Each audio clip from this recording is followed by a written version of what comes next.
Hello बच्चों, आज का আমরা ডিসকাস করব আমরা ক্লাস 11 এনসিইআরটি সিলেবাসের আমরা যে চ্যাপ্টারটা গ্র্যাভিটেশন মানে মহাকর্ষ ওইটার পার্ট 2 পার্ট 1 এ আমরা মোটামুটিভাবে একটা বেসিক ধারণা মহাকর্ষ সম্বন্ধে আমরা দেখে নিয়েছিলাম। আর ওইটার মধ্যে আমরা দেখেছিলাম নিউটনের মহাকর্ষ সূত্র, তারপর অভিকর্ষজ ত্বরণ, উচ্চতার সাথে অভিকর্ষজ ত্বরণের পরিবর্তন, গভীরতার সাথে অভিকর্ষজ ত্বরণের পরিবর্তন এবং আমাদের যে মুক্তিবেগ, তারপর আমাদের যে মহাকর্ষীয় বিভব ইত্যাদি।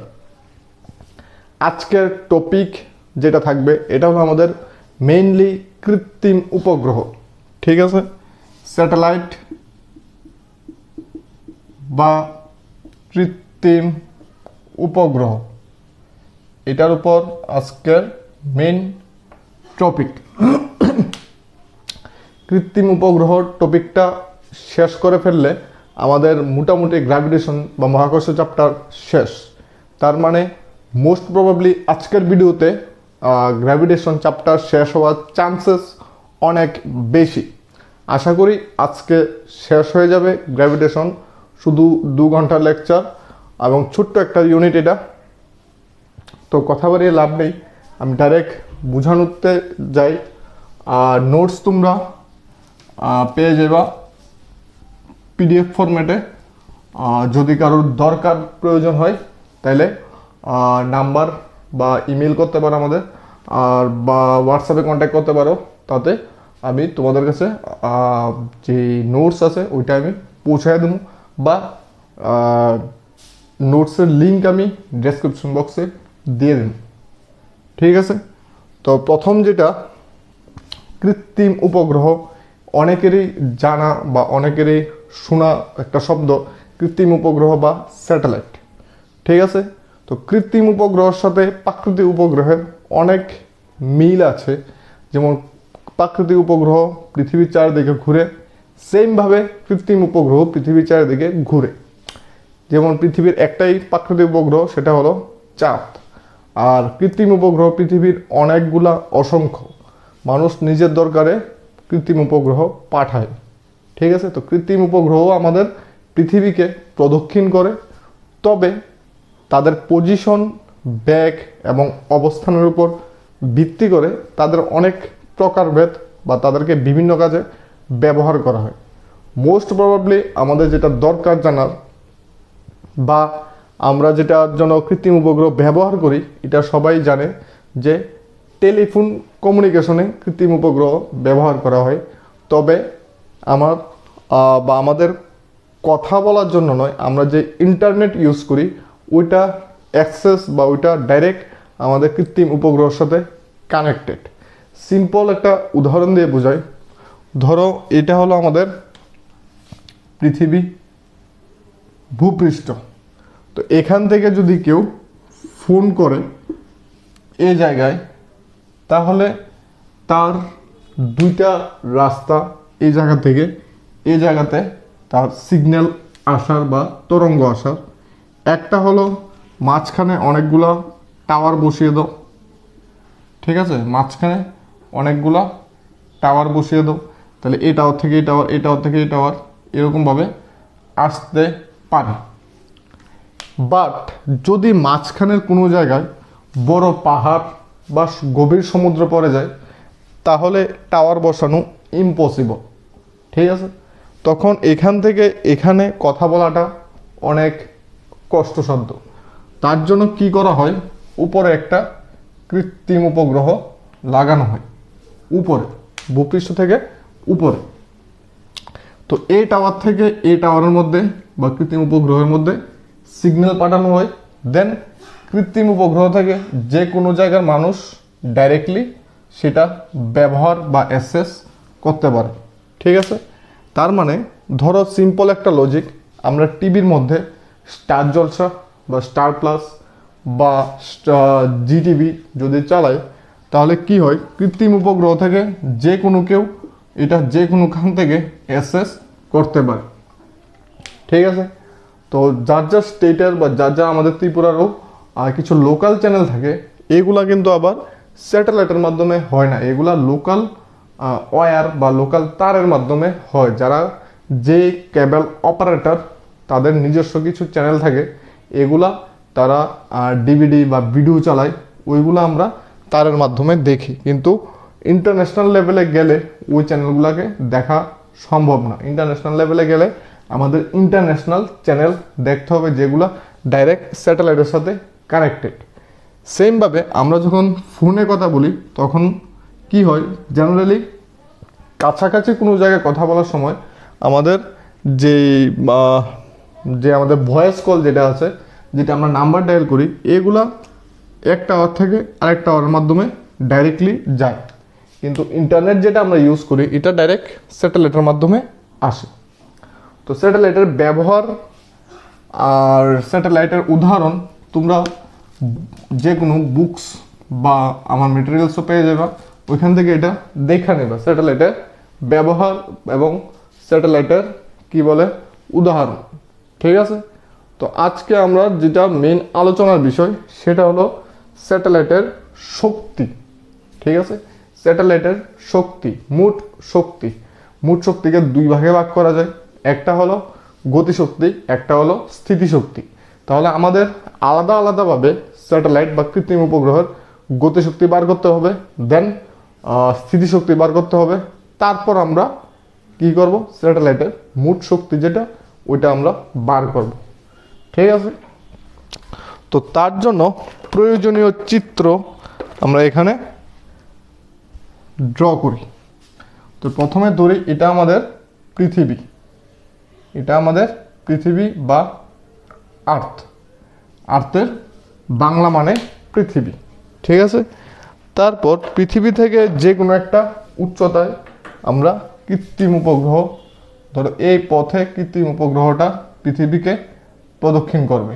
ঠিক আছে, এই পথে পৃথিবীর চারিদিকে কৃত্রিম উপগ্রহ ঘুরবে।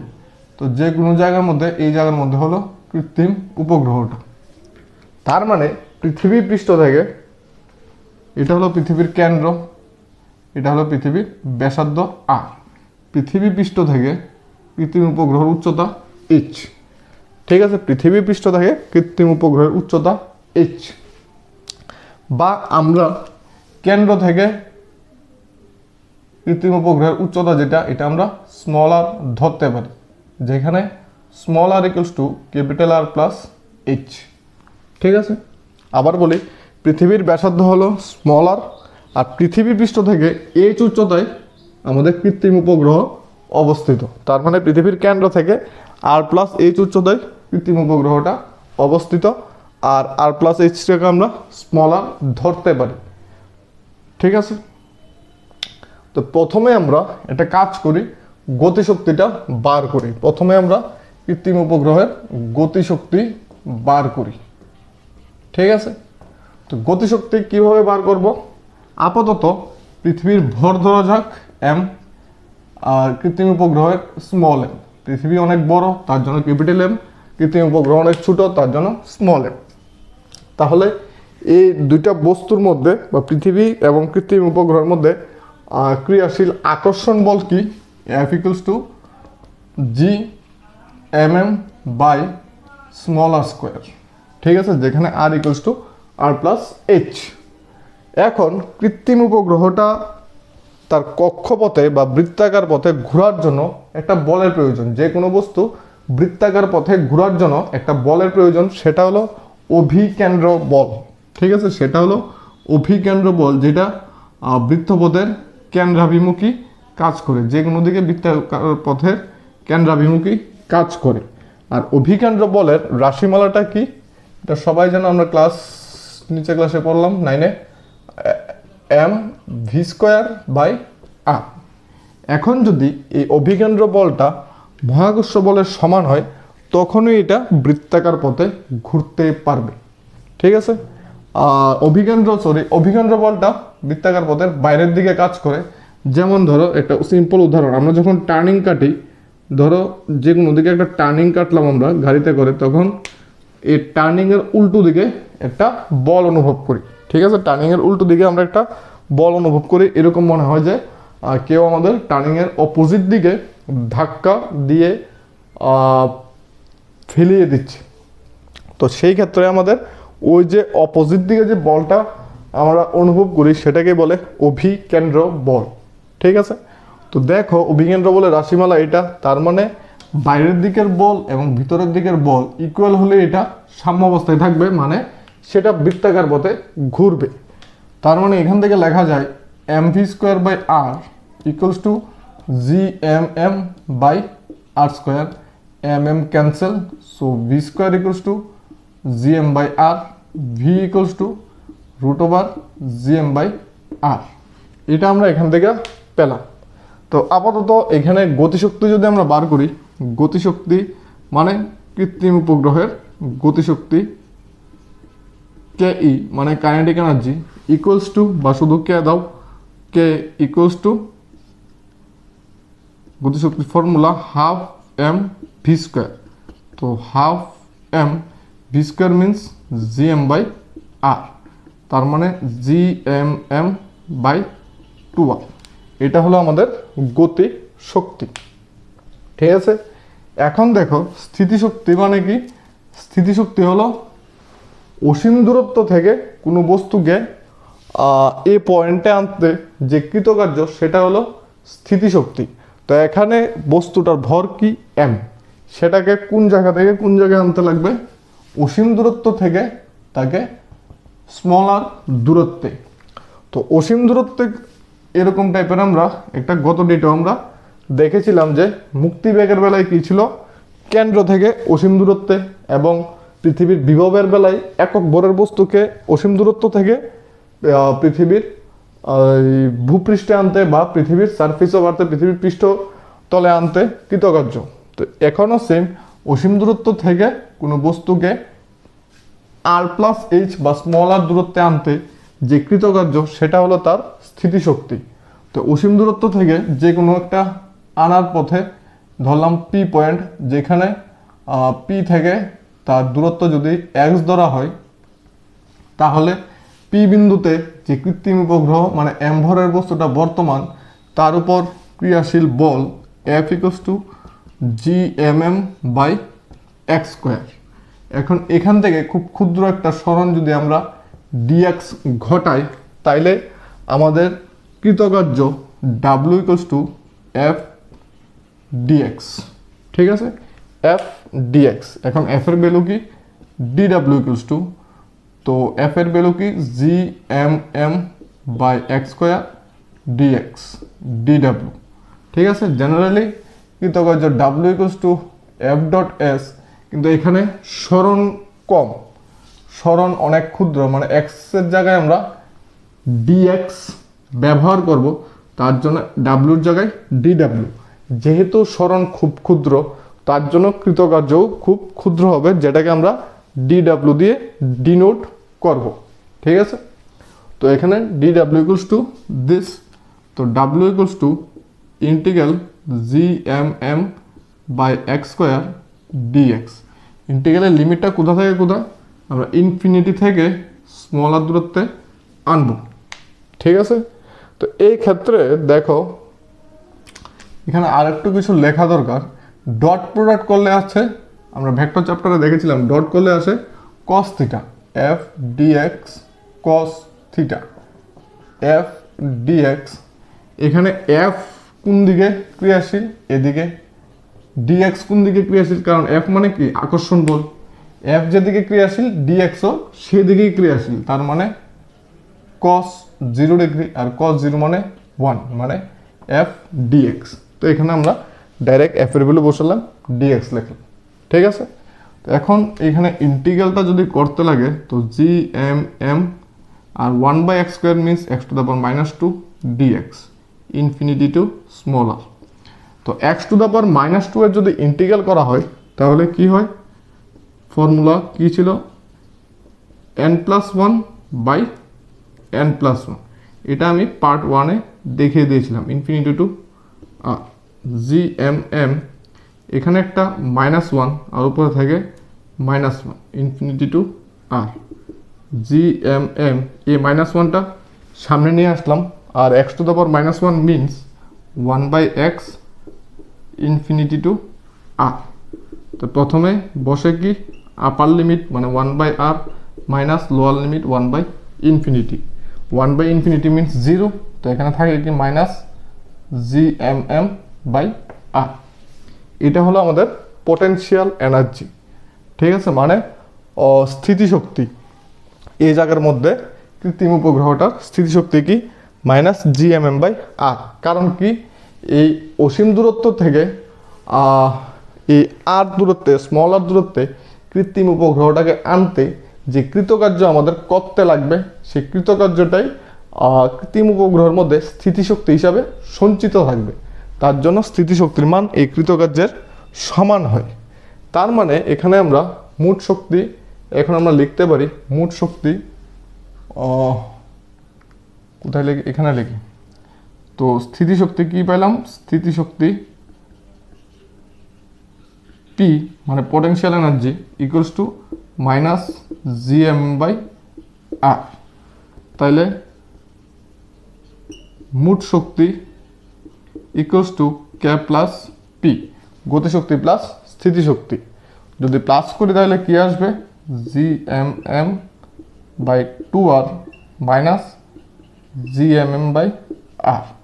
এটা করলে আসে মাইনাস gmm/2r। এটা হলো কৃত্রিম উপগ্রহের মোট শক্তির রাশিমালা, মাইনাস gmm/2r। তো এখানে তিনোটা ফর্মুলাই ইম্পর্টেন্ট।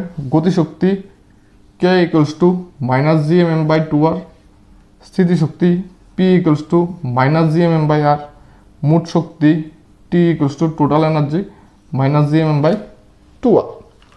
এখানে তিনোটা ফর্মুলাই খুবই ইম্পর্টেন্ট, ঠিক আছে। এই হলো কৃত্রিম উপগ্রহের মোট শক্তির রাশিমালা, বোঝা গেল, যেটা খুবই ইম্পর্টেন্ট। দেখো, তবে এখান থেকে আমরা যেই ভিটা বার করলাম, ভি বার করার পরে আমরা আরেকটা জিনিসও বার করতে পারি। যদি বলে কৃত্রিম উপগ্রহের পর্যায়কাল বা টাইম পিরিয়ড বার করো, তাহলে আমরা এতটুকু করার পরে আরও কিছু স্টেপ আমাদের করতে লাগবো। টাইম পিরিয়ড মানে পর্যায়কাল। তো জেনারেলি আমরা জানি কি এস ইকুয়ালস টু ভিটি মানে দূরত্ব ইকুয়ালস টু ব্যাগ ইন্টু সময়, এটা আমরা জানি, ঠিক আছে। দূরত্ব ইকুয়াল টু ব্যাগ ইন্টু সময়। তাহলে সময় কি হবে, টি ইকুয়ালস টু দূরত্ব বাই ব্যাগ। তো এটার দূরত্ব মানে কি, এটা সবটা। তার পর্যায়কাল মানে কি, পর্যায়কাল হলো এই বৃত্তাকার পথটা সম্পূর্ণ একবার প্রদক্ষিণ করতে যে সময় নেবে তাকে কৃত্রিম উপগ্রহের পর্যায়কাল বলা হয়। কৃত্রিম উপগ্রহ তার কক্ষপথে সম্পূর্ণ একবার প্রদক্ষিণ করতে যে সময় নেয় তাকে তার পর্যায়কাল বলা হয়। মানে এই ক্ষেত্রে দূরত্ব কি হবে, এই পুরাটা দৈর্ঘ্য, তার মানে বৃত্তের পরিধি, যেটা হলো 2πr। আর আমরা কি পেলাম, ব্যাগ হলো √gm/r। তো যদি স্কোয়ার করি আমরা, T square equals to 4π² r² gm/r। That is কি লেখা যায়, 4π² r³/gm। এটা হলো আমাদের টাইম পিরিয়ড বার করার ফর্মুলা বা পর্যায়কাল নির্ণয় করার ফর্মুলা, ঠিক আছে। কৃত্রিম উপগ্রহের কতটুকু সময়ে তার নিজের কক্ষপথে আবর্তন করবে তা বার করার ফর্মুলা হলো টি স্কোয়ার ইকুয়ালস টু 4π² r³/gm, ঠিক আছে। এই হলো আমাদের কৃত্রিম উপগ্রহ। তো এখানের মধ্যে আরও কিছু জিনিস আছে, যেটা হলো নেক্সট টপিক, যেটা এটা হলো আমাদের কেপলারের সূত্র। আমরা প্রথম থেকে কি দেখলাম, প্রথমে দেখলাম নিউটনের সূত্র, এখন আছে কেপলারের সূত্র। কেপলার হলো আরেকজন সায়েন্টিস্ট যিনি আমাদের গ্রহ উপগ্রহ সংক্রান্ত একটা গুরুত্বপূর্ণ সূত্র যেটা কেপলারের সূত্র সেটা বলেন, এবং তার তিনটা সূত্র খুবই ইম্পর্টেন্ট সূত্র। প্রথম যে ফার্স্ট যে সূত্রটা সেটা হলো যে কোনো গ্রহ সূর্যকে উপবৃত্তাকার কক্ষপথে প্রদক্ষিণ করে। মানেটা কি? মানেটা হলো এটা যদি সূর্য হয় আমরা জেনারেলি এরকম লিখে নিই, মানে এটা বৃত্ত লিখে নিই, এটা বৃত্তাকার পথ না। সূর্য পৃথিবী সূর্যের চারিদিকে এরকম কক্ষপথে প্রদক্ষিণ করে, ঠিক আছে? এটাকে বলে উপবৃত্ত। এরকম যদি থাকে এটাকে বলে বৃত্ত, এটাকে বলে উপবৃত্ত। তাইলে প্রথম সূত্রটা এটাই যে পৃথিবী সূর্যকে উপবৃত্তাকার কক্ষপথে প্রদক্ষিণ করে এবং সূর্য এই উপবৃত্তের যে কোনো একটি ফোকাসে থাকে। এখন কোশ্চেনটা হলো ফোকাস কি? ফোকাস হলো জেনারেলি বৃত্তের কেন্দ্র থাকে একটা। এটা জেনারেলি তোমরা ফোকাস কি এটা তোমরা ম্যাথসে ভালোভাবে বুঝবা। তো এই জায়গার মধ্যে আমি একটা রাফ আইডিয়া দিই। জেনারেলি বৃত্তের কেন্দ্র থাকে একটা, উপবৃত্ত তো এই কেন্দ্র মানে কি সব জায়গা থেকে সেম দূরত্বে, ঠিক আছে? তো উপবৃত্তের মধ্যে এমন কোনো পয়েন্ট তুমি পাবে না যে এখান থেকে সব জায়গার দূরত্ব সেম। তার জন্য তার কেন্দ্র ধরা হয় দুইটা, এই এই, ঠিক আছে?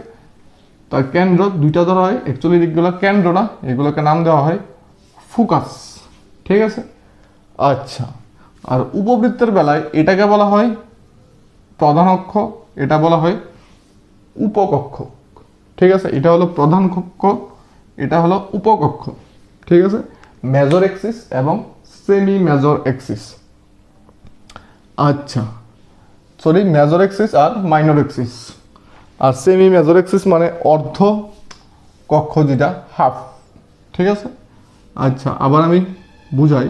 তো প্রথম সূত্র যেটা, এটা হলো পৃথিবী সূর্যের চারিদিকে উপবৃত্তাকার কক্ষপথে প্রদক্ষিণ করে এবং সূর্য এই উপবৃত্তের যে কোনো একটি ফোকাসে অবস্থিত। ফার্স্ট সূত্র। সেকেন্ড সূত্র হলো সূর্য এবং পৃথিবীকে যদি আমরা কোনো সরল রেখা দ্বারা যুক্ত করি, যে কোনো টাইমে যে কোনো সময়ে সূর্য এবং পৃথিবী, এটা হলো আমাদের সূর্য, এটা হলো আমাদের পৃথিবী। সূর্য এবং পৃথিবীকে যদি আমরা যে কোনো সময়ে একটা রেখা দিয়ে যুক্ত করি, এই রেখাটা সমান সময়ের ব্যবধানে সমান ক্ষেত্রফল অতিক্রম করে। কি বললাম? সমান সময়ের ব্যবধানে সমান ক্ষেত্রফল অতিক্রম করে। তার মানেটা কি দেখো, ধরো এখান থেকে এই জায়গাতে আসতে টি সময় লাগলো, ঠিক আছে? এই লাইনটা এই জায়গা থেকে এই জায়গায় টি সময় লাগলো। তার মানে সে কতটুকু ক্ষেত্রফল অতিক্রম করলো? এই জায়গার ক্ষেত্রফল সে অতিক্রম করলো। বোঝা গেল? এখন টি সময়ে সে আবার এখান থেকে এতটুকু দূরত্ব সে টি সময়েই আসলো, ঠিক আছে? তার মানে এই যে জায়গাটা, এটা কি তার ক্ষেত্রফল টি সময়ে। এখন এই ক্ষেত্রফল আর এই ক্ষেত্রফল সেম হবে। এটা হলো আমরা কেপলারের দ্বিতীয় সূত্র। কেপলারের দ্বিতীয় সূত্র হলো সমান সময়ের ব্যবধানে সমান ক্ষেত্রফল অতিক্রম করবে। বুঝা গেল? থার্ড ল যেটা, T square proportional to R cube, এটার উপর হিউজ নিউমেরিক্যাল আছে, ইজিভাবে মিলে যায়। এবং এটা ইম্পর্টেন্ট ফর্মুলা, যেটার উপর বেস করে আমাদের নিউমেরিক্যাল এক্সামেও এসে থাকে। T square proportional to R cube, তার মানেটা কি? যে কোনো মুহূর্তে পৃথিবী যে সূর্যের চারিদিকে ঘুরছে, তার যে টাইম, তার যে সময়, তার যে পর্যায়কাল, সেটা সেমি মেজর এক্সিস বা অর্ধ পরাক্ষের বা অর্ধ কক্ষের ঘনের সাথে প্রপোর্শনাল, ঠিক আছে? তার টাইম পিরিয়ডের স্কোয়ার বা টাইমের স্কোয়ার, এখানে আর বলতে বোঝায় এই দূরত্বটা। এই উপবৃত্ত হলো এটা হলো মেজর এক্সিস, এটা হলো মাইনর এক্সিস, আর বলতে বোঝায় অর্ধেক মেজর এক্সিসের হাফ পোর্শন, প্রধান কক্ষের হাফ পোর্শনকে বোঝায় আর। তার মানে তার যে সময় বা পর্যায়কালটা, তার বর্গ ওই মেজর এক্সিসের তোমার কি করে, মেজর এক্সিসের ঘনের সাথে প্রপোর্শনাল। ঠিক আছে, এটা হলো আমাদের থার্ড ল। বোঝা গেল? দেখো কেপলারের এই হলো 3টা সূত্র।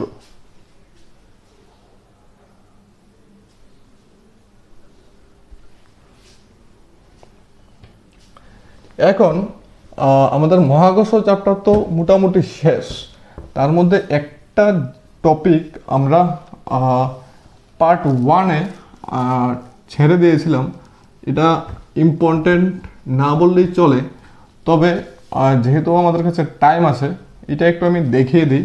এটা জেনারেলি একটু টাফের ক্যাটাগরির মধ্যেই পড়ে। তো দেখো, আমরা প্রথমে অভিকর্ষজ ত্বরণ কোন কোন বিষয়ের উপর নির্ভর করে যদি আমরা বলি, তাহলে অভিকর্ষজ ত্বরণ নির্ভর করে উচ্চতার উপর, কারণ উচ্চতা বাড়লে অভিকর্ষজ ত্বরণ কমে।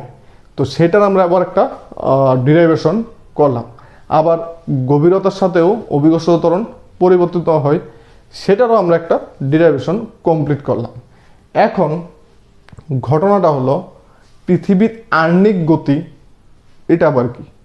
হ্যাঁ, এটার জন্য আমি বলছি আবার, পৃথিবীর আহ্নিক গতির জন্য অভিকর্ষজ ত্বরণের পরিবর্তন হয়। এখন বলি আহ্নিক গতিটা কি।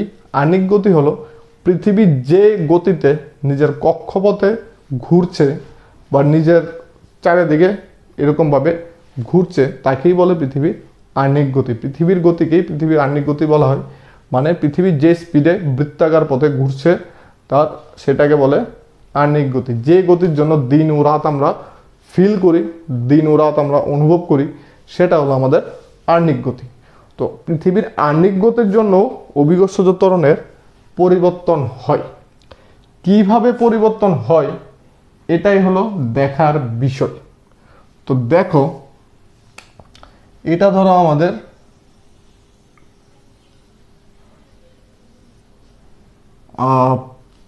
পৃথিবী, এটাকে আমরা ডিভাইড করলাম।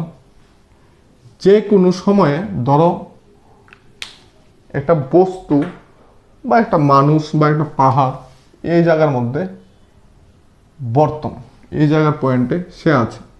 পৃথিবীর কেন্দ্র ও, পৃথিবীর ভর এম, সের ভর স্মল। ঠিক আছে, এখন এটা কি হবে? এটা হবে পৃথিবীর ব্যাসার্ধ আর।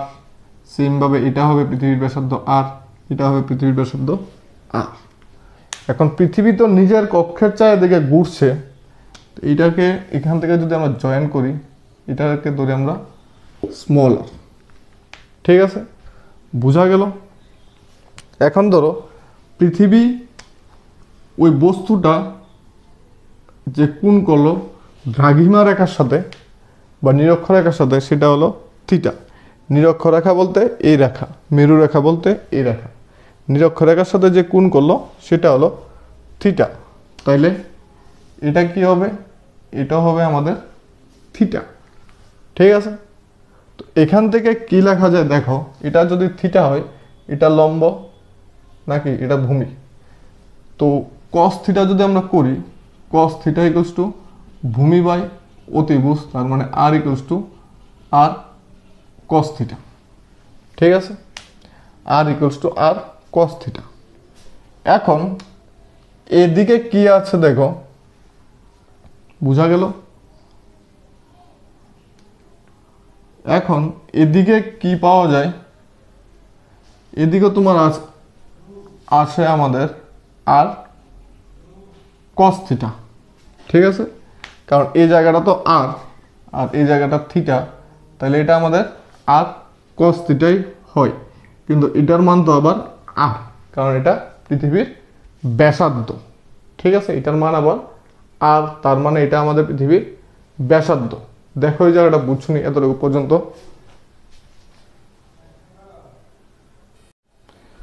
তো দেখো এখানের মধ্যে আমরা যদি এটা আমরা এদিক এরকমভাবে বর্ধিত করি, এটা যদি থিটা হয়, আবার এটাও থিটা, বা এটা থিটা হলে এটা থিটা। এখন এই জায়গার মধ্যে যদি অভিকর্ষজ ত্বরণ আমরা জি ধরি, ঠিক আছে, এই জায়গার মধ্যে যদি জি ধরি, তাইলে বস্তুটার ওজন কি হবে? এমজি। যা ডাইরেক্টলি কাজ করবে কোন দিকে, কেন্দ্রের দিকে। ঠিক আছে, এখন পৃথিবী যদি এরকমভাবে নিজের অক্ষের দিকে ঘুরে, ঠিক আছে, এরকমভাবে যদি ঘুরে, তাহলে তার মানে এই জায়গাটা একটা বৃত্তাকার পথে ঘুরবে এবং এই উপরের জায়গাটা আরেকটা বৃত্তাকার পথে ঘুরবে। ঠিক আছে, দেখো জিনিসটা বুঝুনি, এটা এরকমভাবে যদি ঘুরে তাহলে এই জায়গার পয়েন্টটা একটা বৃত্তাকার পথে ঘুরবে আর উপরের জায়গার পয়েন্টটা একটা বৃত্তাকার পথে ঘুরবে। এটার ব্যাসার্ধ আর এটার ব্যাসার্ধ কখনোই সেম হবে না। তো এটার বেলায় যে অভিকেন্দ্র বল বাইরের দিকে কাজ করবে এম ওমেগা স্কোয়ার আর। ঠিক আছে, এম ওমেগা স্কোয়ার আর। তাহলে এটার এদিক বরাবর উপাংশ কি আসবে, M omega square R cos theta, যেটা বাইরের দিকে কাজ করবে, কারণ এখানে থিটা। জিনিসটা একটু কমপ্লিকেটেড, লক্ষ্য করো। এটা তো এখানে আর ব্যাসার্ধ, তো আর ব্যাসার্ধটাকে পৃথিবী তো এটা বলের মতো এরকমভাবে, তো এটার মধ্যে যদি মিডলে মানে মোটা জায়গাটার মধ্যে যদি ঘুরে তাহলে সে ব্যাসার্ধ বরাবর ঘুরবে, কিন্তু সে তো আছে এই জায়গা থেকে থিটা কোণে। তো এখানে যদি থাকে তাহলে কি হবে, সে এই ব্যাসার্ধকে কেন্দ্র করে এরকমভাবে ঘুরবে। পৃথিবী কিন্তু এরকমভাবে ঘুরছে না, সে এরকমভাবে ঘুরছে। তো এখানে অভিকেন্দ্র বল যেটা, অভিকেন্দ্র বল কি হয়, অভিকেন্দ্র বলের রাশিমালা আমি একটু আগে বলেছিলাম M V square by R, কিন্তু V equals to R omega এটা আমরা আবর্ত গতিতে পাবো। তাহলে এটাকে কি লেখা যায়, M omega square R square by R, that is M omega square R. তো এখানে আর এর জায়গায় আমরা কি লিখবো, আর কস থিটা, কারণ এম ওমেগা স্কোয়ার আর কাজ করছে এদিকে আর এদিকের উপাংশ হলো M omega square R cos theta. উপাংশ জিনিসটা আবার একটু বলে দিই, ভেক্টর চ্যাপ্টারে আমরা পড়েছিলাম যদি এটা পি ভেক্টর হয় এবং এটা থিটা হয় তাহলে যেদিকে থিটা থাকে পি কস থিটা, উল্টো দিকে পি সাইন থিটা। তো সেমভাবে এখন তো আমাদের এদিকে এম ওমেগা স্কোয়ার আর, তো এদিকে হবে কস এবং এদিকে কি হতো যদি আমাদের দরকার পড়তো সাইন। ঠিক আছে, যাক এখন M omega square R cos theta যেটা এটা বাইরের দিকে মানে অভিকেন্দ্র বল বিপরীত দিকে কাজ করছে। তো বস্তুর আপাত ওজন এফ ড্যাশ ইকুয়ালস টু তার যে মেইন ওজন এম জি মাইনাস তার অভিকেন্দ্র বল মানে M omega square R cos theta. এখন আমরা কি পাইলাম, আর কস থিটা, এই আর এর জায়গার মধ্যে আমরা ক্যাপিটাল আর কস থিটা বসাম, M omega square capital R cos square theta. Then F dash মানে কি, M G dash, F dash হলো আপাত ওজন আর ওজন মানে ভর ইন্টু অভিকর্ষজ ত্বরণ, আর অভিকর্ষজ ত্বরণটা হবে আপাত অভিকর্ষজ ত্বরণ, কারণ বস্তুর ভর যেটা সেটা ধ্রুবক থাকে, বস্তুর ভর যেটা সেটা ধ্রুবক থাকে, পরিবর্তন হয় অভিকর্ষজ ত্বরণ। তো সবখান থেকে যদি আমরা এম বাদ দিই তাহলে G minus omega square R cos square theta, বা জি যদি কমন নেওয়া যায় 1 minus omega square R by G cos theta. এটা হলো আমাদের পৃথিবীর আহ্নিক গতির জন্য অভিকর্ষজ ত্বরণ পরিবর্তনের রাশিমালা। ঠিক আছে, দেখো এটা একটু কমপ্লিকেটেড কারণ এটার মধ্যে অনেক কিছু নলেজ প্রয়োজন পড়ে। প্রথম কথা হলো এটা দ্রাঘিমা রেখা এবং এটা মেরু রেখা। দ্রাঘিমা রেখার সাথে থিটা কোণে কোনো একটা বস্তু পৃথিবী পৃষ্ঠে অবস্থিত। তো থিটা কোণে যদি সে থাকে এরকম তো কোনো কথা নেই যে সে দ্রাঘিমা রেখায় থাকবে, সে এই জায়গাতে থাকতে পারে, এই জায়গাতে থাকতে পারে, এই জায়গাতে থাকতে পারে। তো ধরলাম থিটা কোণে সে আছে। তো পৃথিবী যদি এরকমভাবে ঘুরে তাইলে সে যে বৃত্তাকার পথে ঘুরবে সেটার ব্যাসার্ধ হলো স্মল আর, আর এখানে কোনো বস্তু যদি বৃত্তাকার পথে ঘুরতো তাহলে তার ব্যাসার্ধ হতো ক্যাপিটাল আর। এখন স্মল আর আর ক্যাপিটাল আর এর মধ্যে একটা রিলেশন বার করলাম। তো স্মল আর ব্যাসার্ধের বৃত্তপথে কোনো বস্তু যদি ঘুরে তার যে অভিকেন্দ্র বল সেটা হয় এম ওমেগা স্কোয়ার আর। এখন বস্তুর ওজন পৃথিবীর কেন্দ্রের দিকে, তো কেন্দ্রের বিপরীত দিকে এই অভিকেন্দ্র বলের উপাংশ কি, M omega square R cos theta. তো এটা আমার এখান থেকে মাইনাস করলে আমি বস্তুটার আপাত ওজন পেয়ে যাব, বা পৃথিবীর আহ্নিক গতির জন্য তার যে ওজনের হ্রাস হয় সেটা আমরা পেয়ে যাব। এবং এখান থেকে আমরা পেলাম G dash equal to G into 1 minus omega square R cos square theta. এটাই হলো আমাদের মেইন টপিক, যেটা বা মেইন ডিরাইভ করার ফর্মুলা, যেটা বোঝা গেল। এখন এগুলা তো আমরা পেয়ে গেলাম, ভালো কথা। তো এখানের মধ্যে এখন পুরো চ্যাপ্টার থেকে কিছু কোশ্চেন প্রয়োজন। যেমন ধরো আমরা কৃত্রিম উপগ্রহের কাক্ষিক বেগ, মানে তার কক্ষপথের যে বেগ, মানে সে কৃত্রিম উপগ্রহ কক্ষপথের যে বেগে প্রদক্ষিণ করে তার রাশিমালা আমরা জানি, প্লাস মুক্তিবেগের রাশিমালাও আমরা জানি। এখন যদি কোশ্চেনে বলে মুক্তিবেগ এবং কৃত্রিম উপগ্রহের কাক্ষিক বেগ বা কক্ষীয় বেগের মধ্যে সম্পর্ক নির্ণয় করো, তাহলে সেটা আমরা কিভাবে লিখব? তো কৃত্রিম উপগ্রহের মুক্তিবেগ, এখানে একটা লিখে দিই, মুক্তিবেগ এবং কক্ষীয় বা কাক্ষিক বেগের সম্পর্ক। তো মুক্তিবেগ ভিই ইকুয়ালস টু √2 এটা আমরা জানি। আর কাক্ষিক বেগকে ডিনোট করা হয় ও দিয়ে। ও স্ট্যান্ড ফর অরবিটাল ভেলোসিটি, মানে কাক্ষীয় বেগ, ঠিক আছে। ও স্ট্যান্ড ফর অরবিটাল ভেলোসিটি বা কাক্ষিক বেগ। তো ভি ও ইকুয়ালস টু আমরা কি পাইলাম? √gm/r, এটা আমরা পেয়েছিলাম। এখন যদি কৃত্রিম উপগ্রহটা এ আর কি, এ আর হলো আবার আমাদের আর প্লাস এইচ। এখন এইচ যদি আমাদের 0 হয়, তার মানে কৃত্রিম উপগ্রহ যদি ভূপৃষ্ঠের খুব কাছাকাছি হয়, তাহলে এইচটাকে আমরা 0 ধরতে পারি। তখন ফর্মুলা দাঁড়ায় √gm/r। এখন আরেকটা ফর্মুলা আমরা জানি, small G equals to gm/r², that is gm equals to gr²। তো এখানে যদি আমরা বসাই gr²/r ক্যান্সেল, √gr, এটা হলো কাক্ষিক বেগ বা কক্ষীয় বেগ। তো এখান থেকে এখন আমরা সম্পর্কটা ইজিলি বার করতে পারি, √2 into √gr, that is √2 into VO, মানে মুক্তিবেগ ইকুয়ালস টু √2 ইন্টু কৃত্রিম উপগ্রহের বা যে কোনো বস্তুর কক্ষীয় বেগ। মুক্তিবেগ ইকুয়ালস টু যে কোনো বস্তুর কক্ষীয় বেগ ইন্টু √2, ঠিক আছে। এই পর্যন্ত হলো মহাকর্ষ চ্যাপ্টারের আমাদের যে থিওরি ওইটা। এখন এটার সাথে আমরা কিছু কি বলে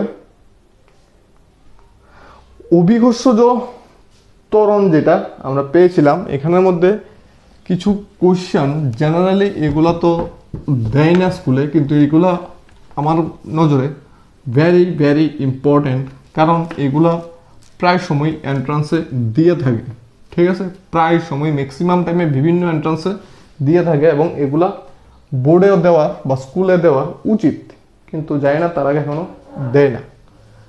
যেমন কোশ্চেনটা হলো অভিঘর্ষজ ত্বরণ পৃথিবীর কেন্দ্র থেকে দূরত্ব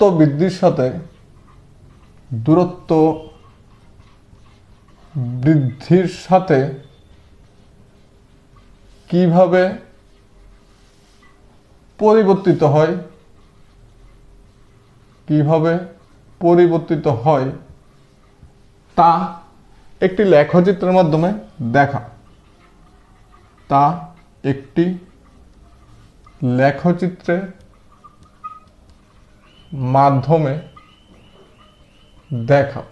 এটা কিন্তু একটা খুবই ইম্পর্টেন্ট কোশ্চেন।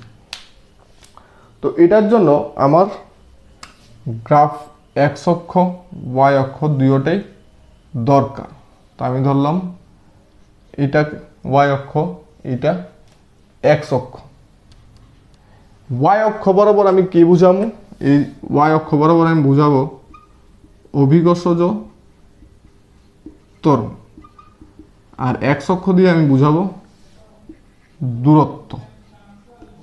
ঠিক আছে, এখন এতটুকু পর্যন্ত আমি ধরি যে এটা পৃথিবীর ব্যাসার্ধ। এই দূরত্ব এতটুকু পর্যন্ত আমি ধরবো ক্যাপিটাল আর, মানে এটা হলো পৃথিবীর ব্যাসার্ধ, বা এখানে তুমি পৃথিবীটাকে ড্র করতে পারো, কোনো অসুবিধা নেই। আমরা যদি একটা কাল্পনিক পৃথিবী এখানে ড্র করে নিই তাইলেও কোনো অসুবিধা নেই। এই হলো আমাদের পৃথিবী। ঠিক আছে, এখান থেকে অভিকর্ষ ত্বরণের পরিবর্তন। তো এটার ভিতরে মানে পৃথিবীর পৃষ্ঠ থেকে আমরা ভিতরের দিকে ঢুকলাম, মানে গভীরে গেলাম। তো গভীরে যে formula G dash equals to 1 minus D by R, আর উচ্চতার যে formula G H equals to 1 minus 2h by R. ঠিক আছে, এটা হলো উচ্চতা এবং গভীরতার সাথে যেই সম্পর্কটা। তো সেই ক্ষেত্রে দেখো এখানে দূরত্বের সাথে ডাইরেক্টলি প্রপোর্শনাল, মানে ইনভার্সলি প্রপোর্শনাল। দূরত্ব যত বাড়বে জি ড্যাশ বা অভিকর্ষ ত্বরণের মান তত কমবে। তার মানে সেই ক্ষেত্রে হয় এটা এরকম সরল রেখা, আর এখানে 2h দূরত্ব বা উচ্চতা যত বাড়বে অভিকর্ষ ত্বরণ কমবে, কিন্তু দ্রুত হারে কমবে। তার জন্য সেটা স্ট্রেট লাইন দিলে এটা নেই এটা হয়ে যাবে, তার জন্য আমাকে এটা একটু কার্ভ করে দিতে লাগে, এটা একটু কার্ভ করে দিতে লাগে। ঠিক আছে, এটা হলো গ্রাফটা। এই দুইটার মধ্যে ডিফারেন্সটা কি দেখো, এটা হলো ওয়ান কাইন্ড অফ আমাদের ইনভার্সলি প্রপোর্শনাল গ্রাফ, মানে দূরত্ব বাড়লে অভিকর্ষ ত্বরণ পৃথিবীর কেন্দ্রে অভিকর্ষ ত্বরণ ম্যাক্সিমাম, এখানে ম্যাক্সিমাম সর্বোচ্চ, তারপর যত ভিতরে যাবে আস্তে আস্তে কমবে কমবে, শেষে কেন্দ্রে জিরো। তারপর এখান থেকে পৃথিবী পৃষ্ঠ থেকে যত উচ্চতা আমরা যাব অভিকর্ষ ত্বরণের মান কমবে, কিন্তু রেটটা কী হবে? রেটটা হেড ডাবল, মানে এখানে 2h হেড ডাবল রেটে কমবে। মানে 1 কিলোমিটার গভীরে গেলে যতটুকু কমে 1 কিলোমিটার উচ্চতায় উঠলে তার থেকে বেশি কমবে। তার জন্য তার স্লোপটা এরকম হবে, একটু বেশি হবে। ঠিক আছে, আমার নজরে তো এই গ্রাফটা খুবই ইম্পর্টেন্ট, কিন্তু এই গ্রাফটা দেওয়া হয় নাই, কোনোবারই বোর্ডে বা স্কুলে দেয় না, কিন্তু ভালো ভালো স্কুলে মানে বড় বড় এক্সামে এগুলা দিয়ে থাকে। ঠিক আছে, এই হলো আমাদের মহাকর্ষ চ্যাপ্টার। ঠিক আছে, তো মহাকর্ষ চ্যাপ্টার থেকে আশা করি আর থিওরির প্রয়োজন নেই, এখন কিছু নিউমেরিক্যালের প্রয়োজন, যেটা আজকে আর আলোচনা করে লাভ নেই। এটা আমরা নেক্সট পরে একদিন অন্য ভিডিওতে আলোচনা করব। ঠিক আছে, তো এখানে আমরা কি বলে মহাকর্ষ চ্যাপ্টার শেষ, আর টুকটাক কিছুই বাকি নেই, যা ছিল সবই আলোচনা করা হলো, আর বিন্দুমাত্র কিছু বাকি নেই।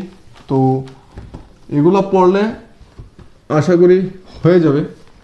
আর কোশ্চেনের তো শেষ নেই, এক্সামিনারের মাইন্ডে অনেক ধরনের কোশ্চেন আসতে পারে। তো কিছু টপিক যদি না বুঝো তোমরা বা কোনো রকমের ডাউট থাকে তো ভিডিও নিচে কমেন্ট বক্সে অবশ্যই জানাবা, তাহলে আমি ওই টপিক পার্টিকুলার ওই টপিকের উপর শর্ট ভিডিও করে আপলোড করে দেব। ঠিক আছে, তো ভিডিওটা কেমন লাগছে অবশ্যই নিচে কমেন্ট বক্সে জানাইবা। আর যতটুকু অবধি পড়ালেন এতটুকু অবধি বাড়ির মধ্যে ভালো করে প্র্যাকটিস করো। আর যদি কেউ নোটস দরকার, নোটস প্রয়োজন, তাহলে তোমরা এই নাম্বারে হোয়াটসঅ্যাপ করতে পারো। এই নাম্বারে হোয়াটসঅ্যাপ তোমরা করতে পারো, তাহলে চ্যাপ্টারের পিডিএফ ফরম্যাট তোমরা পেয়ে যাবে। ঠিক আছে, তো আজকে থাক, আবার দেখা হইব নেক্সট ভিডিওতে। ততক্ষণের জন্য টাটা।